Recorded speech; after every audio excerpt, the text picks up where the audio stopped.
نوجوان اپنی قابلیت کی بنیاد پر آگے آنے چاہیے. لوگوں کو، نوجوانوں کو نامزدگی سے آگے نہیں لانا چاہیے. میں وہی آپ سے درخواست کر رہا ہوں کہ ہمارے پاس ایسا کیا میکنزم ہے کہ جس کے ذریعے ہم گلی محلے کے کسی عام آدمی کو، کسی مڈل کلاس نوجوان کو جس میں قائدانہ صلاحیت ہو، اس کو ہم آگے لے کر آ سکتے ہیں. کوئی طریقہ کار نہیں ہے سوائے ان تین طریقوں کے: یا رشتہ دار آگے آئے گا، یا ایسا آدمی آئے گا جو آپ کے اطراف میں رہے، ہاتھ باندھ کے جو ہے میرا لیڈر اور میرا قائد کرتا رہے.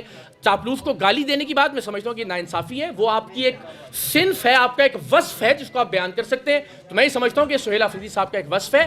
سہیل صاحب ایک مڈل کلاس نوجوان کی، پڑھے لکھے نوجوان کی اچھی اگزامپل ہیں، لیکن سر آپ دیکھیے نا، اس سیاسی ڈکٹیٹرشپ والے نظام نے اس آدمی کو تب موقع دیا ہے کہ جب آپ کو اپنی رہائی کی تحریک چلانا ہے، جب آپ کو اپنی جدوجہد یا اپنی لڑائی میں کسی ایک کی گردن پھنسانی ہے، تب آپ نے ایک مڈل کلاس نوجوان کو موقع دیا. اب اس غریب کے پاس نہ صوبے میں ڈیلیور کرنے کا مارجن ہے، کبھی وہ اسٹریٹ موومنٹ کے لیے باہر نکلتا ہے، تو آپ نے ایک مڈل کلاس نوجوان کو لا کے ایک ایسی سچویشن میں پھنسا دیا.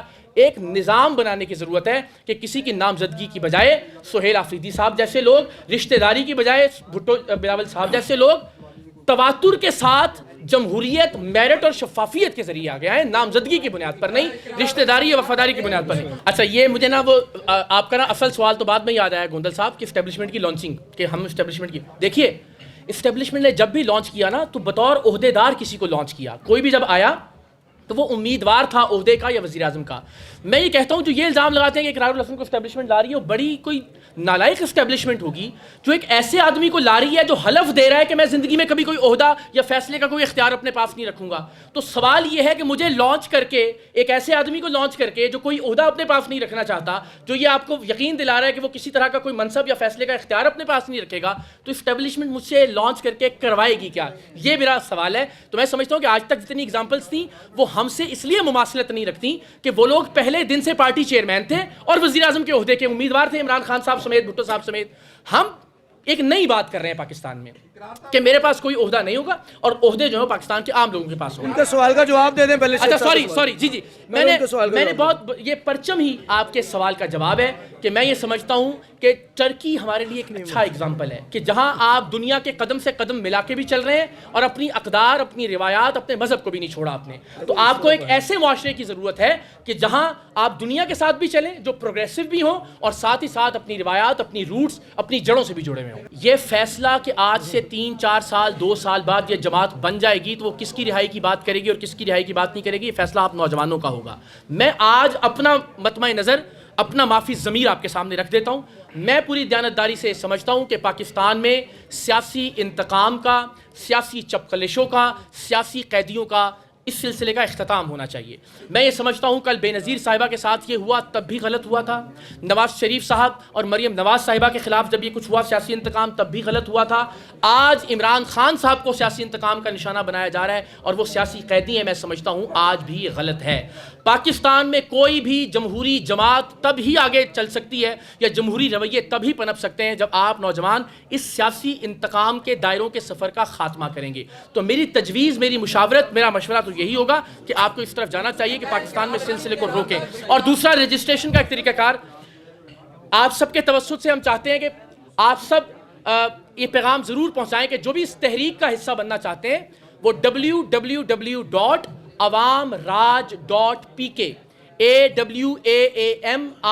awamraj.pk پر جائیں، رجسٹر کریں خود کو.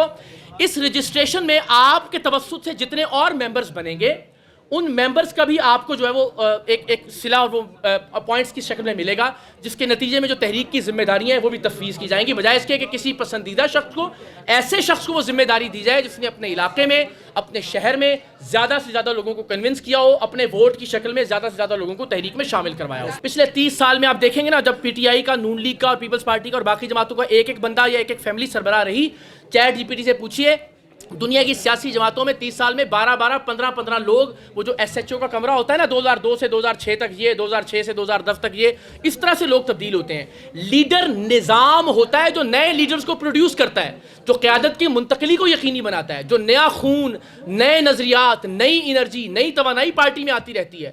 40 سال پرانے یہ جو بومرز ہیں بدقسمتی سے، ان سے اب جین زی کو، جین الفا کو اور آپ سب کو اور ہم سب کو جان چھڑوانا ہوگی. جب تک یہ نئے لوگ، نئے چہرے آگے نہیں آئیں گے. میں بڑی عاجزی سے یہ آپ کو چیلنج کرتا ہوں کہ جو بات میں کر رہا ہوں وہ پاکستان کی تاریخ میں کسی اور نے نعیم بھائی نہیں کی. جو بھی اسٹیج پر آیا, جس نے بھی کیمروں کا سامنا کیا, جس نے بھی مائک تھاما, اس نے کہا جی مجھے وزیر اعظم بنائے, میں یہ تبدیلی لاؤں گا, مجھے ووٹ دیں, میں انقلاب لے کر آؤں گا, مجھے لیڈر مانے, میں انشاءاللہ سب کچھ بدل دوں گا. پاکستان میں پہلی بار ایک آدمی پریس کانفرنس کر کے کہہ رہا ہے تم میں سے وزیر اعظم بنے گا تو پاکستان تبدیل ہوگا, تم میں سے کوئی لیڈر آئے گا تو انشاءاللہ پاکستان بدلے گا. آپ لوگوں کو اپنے ووٹ کو اپنے حق میں استعمال کرنا سیکھنا ہوگا, تب انشاءاللہ پاکستان میں بدلاؤ آئے گا. تو میں یہ سمجھتا ہوں یہ بات کسی اور نے نہیں کی, یہ ناانصافی ہے کہ کسی کے ساتھ بھی موازنہ کرنا. جتنی 171 پولیٹیکل پارٹیاں ہیں, جتنے لیڈر 78 سال میں آئے, ساروں نے کہا ہمیں بنائے, ہم یہ کریں گے. میں کہہ رہا ہوں تم بنو گے, تم میں سے لوگ آگے آئیں گے تو تبدیلی آئے گی انشاءاللہ. الطاف حسین صاحب والا جو ماڈل ہے, اس لیے کہ الطاف حسین صاحب تو فیصلہ کرتے تھے کہ یار یہ بندہ جو ہے نا یہ فٹ پاتھ میں بیٹھا ہوا ہے, چلو یار کل حلف اٹھائے گا, اچھا یار چلو اس کو M N A M P کا ٹکٹ دے دیتے ہیں.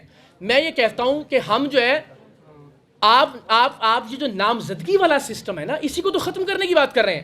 وہاں تو ہر فیصلہ الطاف حسین کرتے تھے کہ اس کو ایم این اے کا ٹکٹ دینا ہے, یہ سینیٹر بنے گا, اس کو کل حلف اٹھوانا ہے وغیرہ وغیرہ. یہاں تو میں یہ کہہ رہا ہوں کہ ایسا پلیٹ فارم بنائیے کہ جہاں نہ میرے پاس فیصلے کا کوئی اختیار ہو اور نہ ہی جی محسن بھائی کا سوال رہ جائے گا. اچھا وہ میں نے آپ کے سوال کا جواب میں نے دے دیا. جب اس ملک میں مارشل لا لگا نا حضور, اس وقت بے نظیر صاحبہ نے اس کی حمایت میں ویڈیو بیان دیا. اس وقت عمران خان صاحب نے اس ڈکٹیٹر مشرف کے حق میں ووٹ دیا 5 سال پریزیڈنٹ بننے کے لیے. تو میں یہ کہہ رہا ہوں کہ جو سیاسی ڈکٹیٹروں کا آپس کا دائروں کا سفر ہے نا, اس کو ختم کیجئے, وہ خود بخود تھم جائیں گے. جی عمران خان صاحب بھی کہتے ہیں مجھے تو صرف جنرل عاصم منیر سے مسئلہ ہے. اور بھائی آپ ایک ایک بندے کا جب تک نام لیتے رہیں گے یا ایک انڈیویجول کو پرابلم سمجھتے رہیں گے, مسئلہ وہیں کا وہیں رہے گا. آپ بندوں کی لڑائی بندوں کے مقابلے میں لڑتے ہیں. میں کہہ رہا ہوں پورے نظام کی لڑائی لڑیے, آپ نظام کے مقابلے میں ایک نظام لانے کی کوشش کیجئے. تو انڈیویجولز کو اس کا مطلب ہے, خان صاحب جب ایک بندے کا نام لیتے ہیں تو ان کو سسٹم سے مسئلہ نہیں ہے, اس بندے سے مسئلہ ہے جو ان کو کرسی پہ نہیں آنے دے رہا, اور وہ ٹھیک تھا جو ان کو کرسی کے اوپر لے آیا تھا. تو بندوں کے مقابلے سہیل آفریدی کی, مریم نواز کا نام بھی لیا, آپ شاید موجود نہیں تھے. ابھی ہمارے جو پی ٹی آئی کے دوست ہیں نا, ان کے کانوں میں پرابلم یہ ہو گیا کہ ان کو صرف عمران خان کی بات سمجھ میں آتی ہے, سہیل آفریدی صاحب کی. یہ سارے گواہ ہیں. میں نے مریم نواز صاحبہ کو رشتہ داری کی مثال قرار دیا, میں نے انشاءاللہ. اچھا اب جو سہیل آفریدی صاحب والا سوال ہے, آپ نے اس کو غلط کنسیو کیا. میں یہ نہیں کہہ رہا کہ عوام میں جانا غلط ہے, میں یہ کہہ رہا ہوں کہ وہ ایک صورتحال میں پھنس کے رہ گئے ہیں کہ وہ گورن کریں یا پی ٹی آئی کی توقعات پر پورا اتریں کہ انہوں نے عمران خان صاحب کو رہا کروانا ہے. تو یہ ایک مڈل کلاس انسان کے ساتھ ناانصافی ہے کہ اسے ایک ایسی صورتحال میں موقع دیا گیا جب وہ بیچارہ ایک ایسی سچویشن میں پھنس گیا کہ جو لڑائی کی صورتحال ہے. میں عوام کی نمائندگی کا نہ دعوے دار ہوں, نہ خود کو عوام کی نمائندگی کے لیے پیش کر رہا ہوں, پہلی بات. دوسری بات یہ, ارشد شریف صاحب سے متعلق یوٹیوب پہ جائیے گا, ارشد شریف اقرار الحسن لکھیے گا, مکمل ویڈیو تحقیقاتی موجود ہے جو 2 سال پہلے میں نے اپلوڈ کی تھی. تیسری بات, کاشف عباسی صاحب کے ساتھ ہم نے بہت ساری نشستیں ذاتی طور پر ہوتی ہیں. مجھے یہ لگتا ہے کہ چونکہ وہ خود اس بات کے خواہاں نہیں ہے, وہ چاہتے ہیں کہ شاید ایک اور بہتر طریقے سے کوئی اس مسئلے کا حل نکل آتا ہے, تو یہ ان کی ثوابدید ہے کہ شاہ سے زیادہ شاہ کا وفادار نہ بنا جائے. تیسری بات, عمران ریاض خان ہو, انس گوندل اور یہ سارے لوگ یہاں گواہ ہیں, پاکستان تحریک انصاف سے تعلق ہو, ان کے جرنلسٹ ونگ کے صحافی ہوں, یا کسی بھی طرح کے پاکستان میں جب صحافیوں کے خلاف آواز بلند کی گئی, یہ سارے ہمارے سوشل میڈیا کے جرنلسٹ یہاں موجود ہیں. میں عملی طور پر بھی ان کے ساتھ کھڑا ہوا, یہاں پریس کلب کے باہر بھی ہم نے احتجاج کیے, میری ٹویٹس میں ہر آدمی کا ریکارڈ موجود ہے, تو میں صحافیوں کے ساتھ کھڑا رہا ہوں. جی جواد بھائی کا جو نقطہ نظر ہے اس میں بڑی سادہ سی بات ہے, وہ خود پارٹی کے چیئرمین ہیں, اور یہیں سے میں سمجھتا ہوں کہ پرابلم کا آغاز ہوتا ہے کہ جب آپ کسی نشست پر بغیر الیکشن کے, بغیر کسی پروسیجر سے, پروسیس سے گزرے ہوئے بیٹھ جاتے ہیں. تو بس یہیں سے مجھے لگتا ہے کہ نقطہ اختلاف ہے وہاں سے. اچھا دوسرا آپ نے کہا عمران خان صاحب سے اختلاف کی بات. ایک بات یاد رکھیے گا, جب بھی کوئی نیا نظریہ یا نیا نیریٹو آتا ہے, وہ اپنے وقت کے پاپولر نیریٹو کی ہی خامیوں کا احاطہ کرتا ہے. وہ جو ریجیکٹڈ یا مسترد شدہ نیریٹیوز یا بیانیے ہوتے ہیں, ظاہر ہے ان کی بات نہیں کرتا, انہیں تو قوم پہلے ریجیکٹ کر چکی ہوتی ہے. تو جو پاپولر نیریٹو ہوتا ہے, اس سے جس سے لوگ امید لگا کر بیٹھے ہوئے ہوتے ہیں, نیا نیریٹو یا بیانیہ اس کا کمپیریزن کرتا ہے, اس کا موازنہ کرتا ہے, اور اس کو بتاتا ہے کہ اس میں یہ خامی ہے, ہم جو نظریہ لے کر آ رہے ہیں شاید وہ زیادہ بہتر طریقے سے کام کر سکے گا. تو اس لیے عمران خان صاحب کی بات زیادہ ہوتی ہے.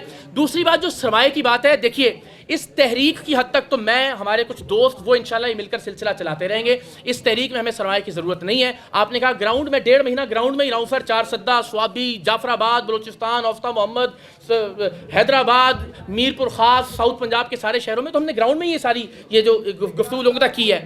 تو میں یہ سمجھتا ہوں کہ جو سرمایہ کی بات ہے, اس تحریک میں ہمیں شاید ضرورت نہیں پڑے گی. سیاسی جماعت جو ہے, اس سے سرمایہ سے اور اس کے معاشی ماڈل کا جواب دنیا 200-300 سال پہلے ڈھونڈ چکی ہے.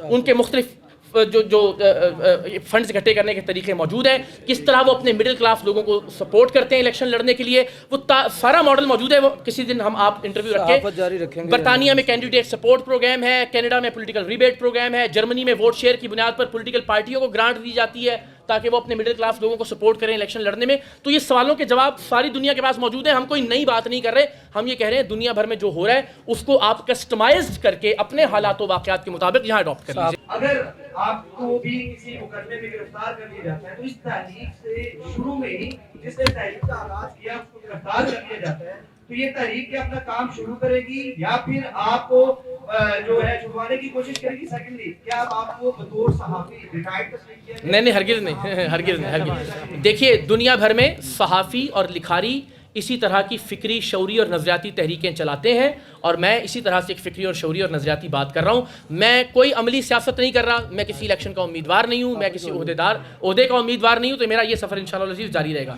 دوسرا، آپ جو بات کریں نا، اگر آپ کو پکڑ لیا گیا تو یہ وہی بات ہے کہ یار اگر سڑک پہ گئے تو ایکسیڈنٹ ہو جائے گا تو لہٰذا سفر ہی نہیں کرنا چاہیے، یا اس کا یہ بالکل یہ وہی مطلب ہے یار اسپتال جا کے بندہ مر بھی جاتا ہے کبھی کبھی تو لہٰذا جو ہے نا وہ اسپتال ہی نہیں جانا چاہیے. تو میں سمجھتا ہوں یہ ifs اینڈ بٹس کی بنیاد پر نہیں، آپ کو نظریے کی بنیاد پر، اگر آپ اس نظریے پر قائل ہیں کہ ایک جمہوری جماعت ہونی چاہیے، پارٹی کے اندر جمہوریت ہونی چاہیے، مڈل کلاس لوگوں کو اور عام لوگوں کو یہ موقع ملنا چاہیے کہ وہ برابری کی بنیاد پر آگے آ سکیں، پاکستان میں اقتدار اور قیادت کا حق ایک عام آدمی کے پاس بھی ہونا چاہیے. اگر اس اصول پر آپ قائم ہیں، آپ سمجھتے ہیں موروثیت نہیں ہونی چاہیے، آپ سمجھتے ہیں شخصیت پرستی نہیں ہونی چاہیے، آپ سمجھتے ہیں شخصیات کی لڑائی کی بجائے نظام کی لڑائی لڑنی چاہیے، تو آ جائیے. میں نہیں ہوں گا، آپ لیڈ کیجیے گا. آپ نہیں ہوں گے تو ان میں سے کوئی لیڈ کرے گا انشاءاللہ العزیز.